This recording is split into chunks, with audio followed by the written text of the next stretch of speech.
I'm part of the association called Dansk IT in Danish, the Danish IT Society. I lead a small team doing events, webinars, seminars, but also contribute to our larger conferences.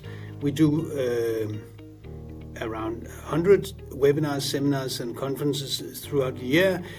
Most of them small, most of them with primarily Danish-speaking members. The risk that we cannot satisfy those participants who don't understand the gibberish that we call Danish. In many cases, when we have an event, what happens next is where the magic lies, if you will. It nags me, and it's been annoying me for years that we fail to deliver something where the language barriers are, if not completely eliminated, then reduced. For that reason, I've been looking for years and years better tools to put captions or even translate what is said on stage. To us, it's a cost question also.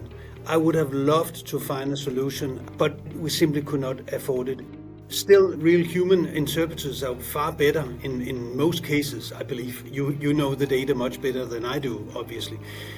But again, this is not a matter of making a perfect translation or interpretation always. This is a matter of giving a group of people who were sitting there earlier with no understanding of what was going on, and now they can actually follow through as good as I can do when I sit and listen to an American stand-up or something else. It's not everything I actually get to understand, but it's enough for me to engage in that conversation that I was talking about before.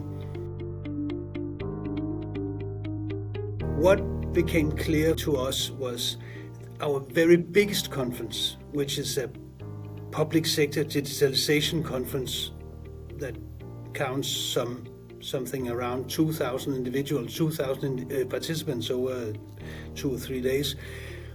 That would be the best starting point for us to showcase this is a thing now. In the very opening of our big conference, I presented this tool from the beginning, from the big stage. I was inviting all, being Danish speaking or not, all in the room to scan the QR code and to try out the caption feature. So throughout the day, people could actually join in, scan the code for the respective session, and have a very well delivered caption service.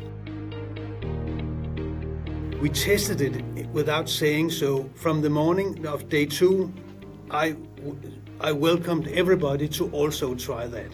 It worked so well, and to the day I'm very impressed by the different outcomes from the caption and the audio. I can only say both ways work very well, and differently, but very well.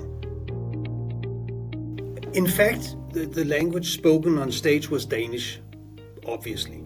But we did have quite a few English speakers and also a few German speakers. So these were the 3 languages that we chose to use.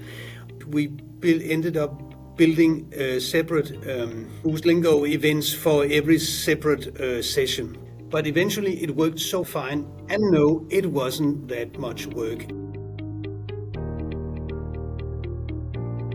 We started with the biggest conference possible, showing we're doing this, and then now we learn as we try it, as we train, as we play around with it. Now we've come home, we have smaller webinars, and I encourage my own team to keep, from now on, we can offer translation tools to whatever event.